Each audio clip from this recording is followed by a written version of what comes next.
డబ్బులు అనేది చిన్న అమౌంట్ కాదు, అది అవునా కాదా? అందుకోసం అని చెప్పేశానని ఈ సైబర్ క్రైమ్ నేరాల బారిన మనం పడకుండా ఉండాలంటే ఫస్ట్ వీటి మీద మనకు అవగాహన ఉండాలి. ఏ విధంగా మోసాలు జరుగుతూ ఉన్నాయి, ఆ మోసం ఈ విధంగా జరుగుతూ ఉన్నదని మనకు ఒక అవగాహన ఉంటే మనం వాటి బారిన పడకుండా ఉంటాం.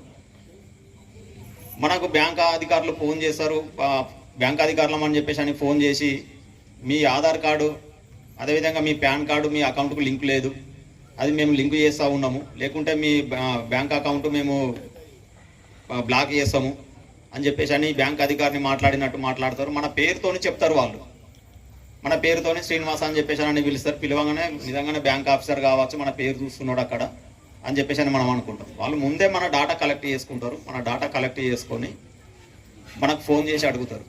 ఎట్టి పరిస్థితులలో కూడా మీరు నమ్మద్దు. మన బ్యాంకుకు పోతేనే ఇంతకుముందు సార్ చెప్పినట్టుగా గంటల తరబడి వెయిట్ చేసి వాళ్ళ లైన్లో క్యూ లైన్లో, ఎందుకంటే మనకంటే కొంతమంది ముందు ఉంటారు కదా, ఆ క్యూ లైన్లో మనం వెళ్ళి మన పని చేసుకుంటూ ఉంటాం, డబ్బులు డ్రా చేసుకుంటూ కానీ మనము డిపాజిట్ చేసుడు కానీ చేస్తాం.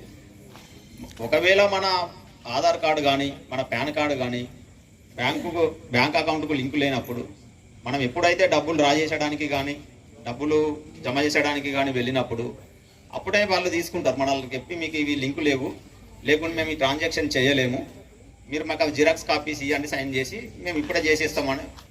ఒక నిమిషం పని, మన జిరాక్స్ కూడా దూరం ఉన్నది మేము వెళ్ళలేము అంటే వాళ్ళే ఆఫీస్లో జిరాక్స్ తీసిస్తారు. మనం సైన్ చేసి వాళ్ళకి ఇచ్చేయిన వెంటనే వాళ్ళు లింక్ చేస్తారు. అంతేగాని ఎవరో ఫోన్ చేసిరు ఓటీపీ చెప్పండి, ఇప్పుడు మేము లింక్ చేస్తున్నాము ఓటీపీ చెప్పండి, ఓటీపీ వస్తుంది అని చెప్పేసి అని అడుగుతారు. మీరు ఎట్టి పరిస్థితుల్లో ఓటీపీ చెప్పద్దు వాళ్ళకు. ఎవరు అడిగినా ఓటీపీ చెప్పద్దు. ఓటీపీ చెప్పినట్టయితే మీ అకౌంట్లో నుంచి డబ్బులు వెళ్ళిపోతాయి.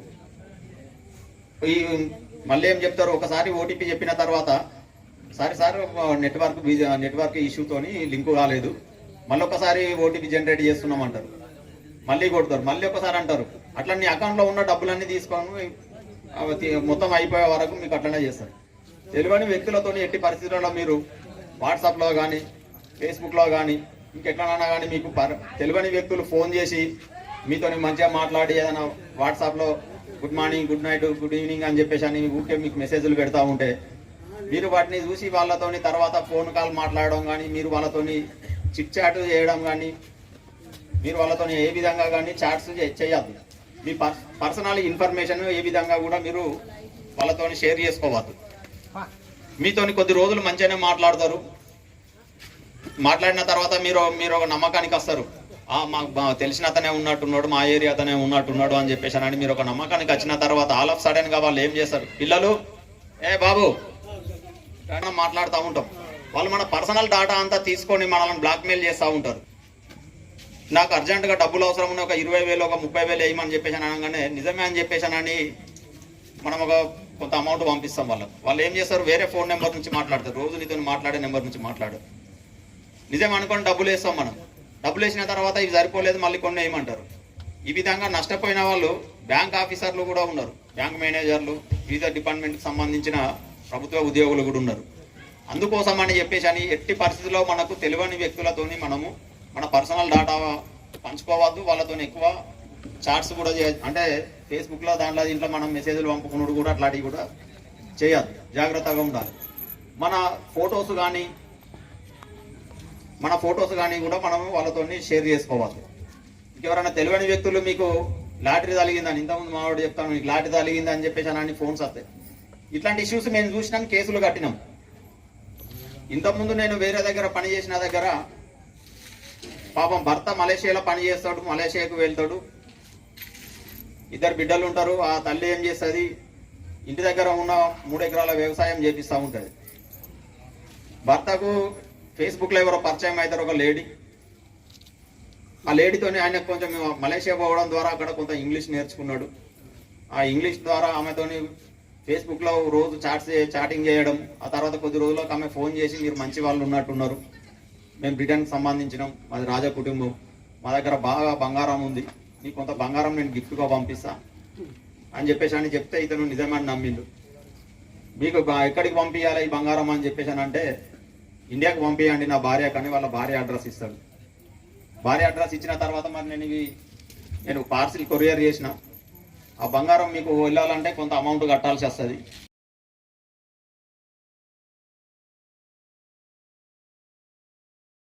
రోడ్డు ప్రమాదాలు ఏ విధంగా జరుగుతూ ఉన్నాయి, మనం వాటి బారిన పడకుండా ఉండడం కోసం ఏ విధంగా జాగ్రత్తలు తీసుకోవాలి, మహిళల పట్ల అదేవిధంగా చిన్నపిల్లల పట్ల జరుగుతున్న అఘాయిత్యాల కోసం కూడా మీకు అవగాహన కల్పిస్తూ వాటి పట్ల మనం ఏ విధంగా జాగ్రత్తగా ఉండాలి, మనం ఏ విధంగా కంప్లైంట్ ప్రోగ్రాం కండక్ట్ చేయడం జరుగుతూ ఉన్నది. ఈ ప్రోగ్రాంకు ఇచ్చేసిన సర్పంచ్ గారికి, అదేవిధంగా ఉప సర్పంచ్ గారికి, వార్డు మెంబర్లకు, గ్రామ పెద్దలకు, గ్రామస్తులందరికీ కూడా నమస్కారం. సిఐ గారు సార్కు వేరే దగ్గర కేసు అర్జెంట్ ఉండటం వలన మీతో సైబర్ క్రైమ్ కోసం కానీ యాక్సిడెంట్ల కోసం కానీ చాలా తక్కువ టైం మాట్లాడి వెళ్ళారు. ఈ ఆన్లైన్ మోసాలు అని చెప్పేసి అనేది మీరు ఈ మధ్యకాలంలో విరివిగా వింటున్నారు. మనకు మీరు పేపర్లో చదువుతున్నారు, అదేవిధంగా యూట్యూబ్లలో చూస్తూ ఉన్నారు, ఏ షార్ట్స్ ఓపెన్ చేసినా కూడా వస్తూ ఉన్నాయి.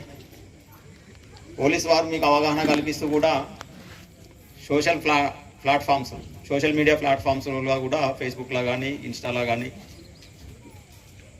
మన యూట్యూబ్లో కానీ కూడా మీకు పోస్టులు చేస్తూ ఉన్నాము. వాటిని మీరు చూస్తూ ఉన్నారు. అయినా కానీ ప్రజలు మోసపోతూ ఉన్నారు. నార్మల్గా దొంగతనాలు ఇంతకుముందు జరిగినప్పుడు ఎక్కడి నుంచో దొంగ వచ్చి మనం ఇంటికి తాళం వేసుకొని పోయినప్పుడు ఇంటి తాళం పగలగొట్టి ఇంట్లో ఉన్న డబ్బులు తీసుకొని పోయి ఆ విధంగా దొంగతనాలు జరిగితే భారతదేశం మొత్తంలో సంవత్సరానికి అందాజాగా 500 కోట్ల అట్లా నష్టపోతే ఈ సైబర్ క్రైమ్ నేరాల ద్వారా సంవత్సరానికి 20,000 కోట్ల రూపాయలు నష్టపోతూ ఉన్నారు. ఇది ఉదాహరణ మాత్రం, అందాజగా లెక్కలు. 2025 సంవత్సరంలో సైబర్ క్రైమ్ నేరాల ద్వారా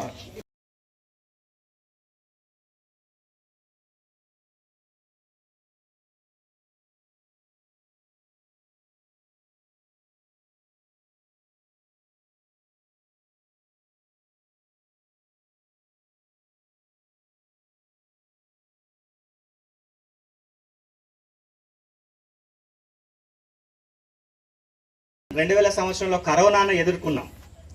కరోనాను ఎదుర్కొన్నప్పుడు అందరి పనులు ఆపేసి ఇంట్లో ఉన్నారు, కానీ ఒక్కరి పని మాత్రం ఆగలేదు. ఎవరి పని ఆగలేదు? రైతు పని ఆగలేదు. కూరగాయలు పండించడం కూరగాయలు పండించరు, పంటలు పండించడం పంటలు పండించడం. ఎందుకంటే వాళ్ళ పని ఆగితే మనం కూడా ఆగిపోతాం. అన్నిటికీ బంద్ పెట్టారు షాపులు, కానీ కూరగాయల షాపులు, మార్కెట్లు ఏదో ఒక టైంలో ఓపెన్ చేయాల్సి వచ్చింది. అంటే రైతు ఎంత పెద్ద ప్రాబ్లం వచ్చినా, ఎంత పెద్ద ఆపదలు వచ్చినా, ఏవి వచ్చినా కూడా తన పనిని ఎప్పుడు ఆపడు. ఎందుకంటే రైతు పని ఆపితే మనం అందరికీ కూడా ఫుడ్ అంటే ఆహార కొరత ఏర్పడుతుంది. కాబట్టి రైతు ఎప్పుడూ గొప్పవాడే. అందుకే అంటారు అందరు, అక్కడ దేశాన్ని కాపాడే సైనికుడు, ఇక్కడ మనకు అన్నం ఆహారం అందించే రైతు, ఇద్దరు గొప్పవాళ్ళే. కాబట్టి ఈ రైతులకు సంబంధించిన నకిలీ విత్తనాల గురించి కూడా మీకు చెప్పడం జరుగుతుంది. నకిలీ విత్తనాలు అంటే ఏమో కాదు, మీకు లైసెన్స్ లేకుండా అమ్మే విత్తనాలన్నీ కూడా నకిలీ విత్తనాలే. పెద్ద పెద్ద కంపెనీల పేర్లతో వస్తాయి, కానీ ఏదైతే షాపులో తీసుకొని మీరు రిసిప్ట్ తీసుకుంటే మీకు ఒక ఉపయోగం ఉంటుంది. ఒకవేళ మీకు ఇట్ట పంట పండకపోతే మీరు అవసరం అనుకుంటే వినియోగదారుల ఫోరంలో కానీ లేకపోతే కేసు వేసినా మీకు నష్టపరిహారం చెల్లిస్తారు. తెలుసో తెలీదో కానీ నేను చాలా మంది అట్లా నష్టపరిహారం తీసుకున్న వాళ్ళు కూడా ఉన్నారు. కానీ మీరు షాప్లో కొనకుండా, మీ దగ్గర రిసిప్ట్ లేకుండా మీకు పంటలు పండకపోయినా, దేనికైనా నష్టపోయినా ఎవరు బాధ్యత వహించరు. అందుకనే అథెంటిక్ అంటే ఆధికృత ఎవరైతే అమ్మడానికి సర్టిఫికేట్ ఉన్నాయో వాళ్ళ దగ్గర మాత్రమే కొంటే మనం మోసపోకుండా ఉంటాం. అంటే మనకు నష్టపరిహారం ఇవ్వడానికి వాళ్ళు సిద్ధంగా ఉన్నారంటే అవి మోసపోయేటివి కాదని అర్థం కదా. ఒక వస్తువు ఇచ్చింది అనుకోండి, గ్యారంటీ ఉందంటే అది మంచిదన్నట్ట కాదన్నట్ట? ఏదైనా వస్తువు గ్యారంటీ ఉంటే మంచిదా కాదా? అందరు చైనా వస్తువులు అంటారు కదా, అవి తీసుకొచ్చి ఒక్క రోజులో చెడిపోతుంది. దీన్ని కొన్న తర్వాత దీని గురించి నాకు సంబంధం లేదంటే దాని పరిస్థితి ఏందన్నట్టు. అందుకే రైతులు ఎప్పుడు కూడా అంటే వేరే వాళ్ళ దగ్గర కొనకూడదు, ఓన్లీ షాపులోనే విత్తనాలు కొనాలి, అందరు మీరు బాగుండాలని మా మెయిన్గా మా వాళ్ళు చెప్పే ఉద్దేశం. దాని తర్వాత రెండో విషయం ఏంటంటే అందరు ఈ మధ్యలో నష్టపోయేది ఎక్కువగా సైబర్ క్రైమ్. సైబర్ క్రైమ్లో 2 రకాల నేరాలు ఉంటాయి. ఒకటేమో డబ్బులకు సంబంధించింది, ఇంకొకటేమో డబ్బులకు లేనిది. డబ్బులకు సంబంధించిన దాంట్లో మెయిన్గా మనకు అప్రమత్తత లేకపోతే మనం 100% మోసపోతాం. నేను సైబర్ క్రైమ్లో చేసి నాకు తెలిసి అయితే సైబర్ క్రైమ్ లో పోడగొట్టుకున్న డబ్బులు కొన్ని కోట్ల రూపాయలు దొంగతనాలలో పోడగొట్టుకునేటి ఇళ్లలో దొంగతనాలు జరుగుతాయి. అవి ఒక దాంట్లో 0.1% కూడా కాదు. నాకు తెలిసి సైబర్ క్రైమ్ లో కోట్ల రూపాయలు పోతా ఉంది. అవి ఎవరి దగ్గరికి వెళ్ళిపోతున్నాయంటే మన కష్టపడి సంపాదించిన సొమ్ము. మనకు సంబంధం లేకుండానే మనం చేసిన చిన్న పొరపాటు వల్ల పోతాయి. ఈరోజు ఒక జరిగిన ఎగ్జాంపుల్ చెప్తా. మా రిలేషన్ లో ఒక కానిస్టేబుల్ ఉంటాడు. ఆ కానిస్టేబుల్ ఎవరితో ఏపీకే ఫైల్ ఆర్టీఏ చలాన్ అని ఒక మెసేజ్ వస్తుంది వాట్సాప్ లో. సో దాన్ని కానీ లేకపోతే ఎస్బీఐ అని ఒక ఏపీకే ఫైల్స్ వస్తాయి. దాన్ని క్లిక్ చేసిండు. ఆయన మొబైల్లోకి వెళ్ళి ఆయన మొబైల్లో నా ఫోన్ నెంబర్ ఉంటుంది, మా మిసెస్ ఫోన్ నెంబర్ ఉంటుంది, అన్ని ఫోన్లోకి వచ్చేసినాయి. నాకు తెలుసు కాబట్టి నేను ఇమీడియట్ గా దాన్ని డిలీట్ చేసేసాను. మా మిసెస్ నొక్కేసి వెంటనే నేను ఫోన్ చేసి, నాకు రాగానే ఫోన్ చేసి నువ్వు ఫోన్ స్విచ్ ఆఫ్ చేయి, లేకపోతే నెట్ అన్న ఆఫ్ చేయమని చెప్పి నెట్ ఆఫ్ చేయించేసి మళ్ళీ దాంట్లో స్కాన్ చేసి దాన్ని టెక్నికల్ గా అందులోకెళ్ళి ఏపీకే ఫైల్ తొలగించడం జరిగింది. లేకపోతే ఆమె అకౌంట్ లో ఉన్న డబ్బులు అన్ని పోయేటి, ఆమె మళ్ళీ ఫోన్ నెంబర్లు ఎవరెవరు ఉన్నాయి మళ్ళీ వాళ్ళకి అందరికి మెసేజ్లు పోయేది. ఇది కంటిన్యూగా ఆటోమేటిక్గా మన ఫోన్ హ్యాక్ అయిపోయి మనకు సంబంధం లేకుండా మన ఫోన్లోకి వెళ్ళి అందరికి మెసేజ్లు పోతాయి. మన ఫోన్ వాళ్ళ చేతిలోకి వెళ్ళిపోతుంది. మన ఫోన్లో ఉన్న ఏదైనా వాట్సాప్ లో రాగానే ఎవడో ఏదో పంపించిందని ఓపెన్ చేయకూడదు. ఫస్ట్ అక్కడ ఏపీకే అనే ఫైల్ అనేది ఉంది అని అంటే అది ఇమ్మీడియట్గా డిలీట్ చేయాలి. మనకు తెలియకుండానే వాళ్ళకి తెలియకుండానే వాళ్ళ దగ్గరికి వెళ్ళి వస్తూ ఉంటాయి. అంటే ఒకరి ఫోన్ హ్యాక్ అయితే, సపోజ్ నా ఫోన్ హ్యాక్ అయింది అనుకో, నా ఫోన్లో 5,000 నెంబర్లు ఉంటే 5,000 మందికి వాట్సాప్లో వెళ్ళిపోతూ ఉంటాయి మెసేజెస్. అది ఒకటి. లేకపోతే నీకు ఇంకా ఏదైనా, మనం ఇప్పుడు అంతా ఏఐ యుగం, మనం ఏదైనా ఒక షాప్లో ఫ్లిప్కార్టో లేకపోతే దానికి కొన్నదానికి సంబంధించి, లేకపోతే నువ్వు ఏదైనా ఆన్లైన్లో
సాబుకారి వాకిని వీర్చే సంద్రమామా, రైతు సాబుకారి వాకిని వీర్చే సంద్రమామా.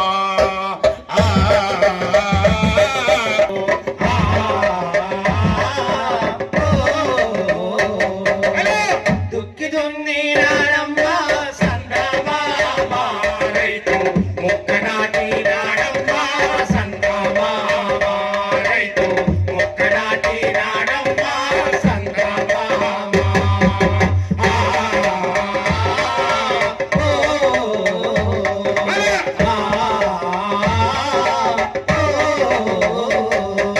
పురుగు మందును పంపుల నింపి అడ్డం పడిన చెట్లను లేపి, అడ్డం పడిన చెట్లను లేపి, అడ్డం పడిన చెట్లను లేపి, పురుగు మందును పంపుల నింపి అడ్డం పడిన చెట్లను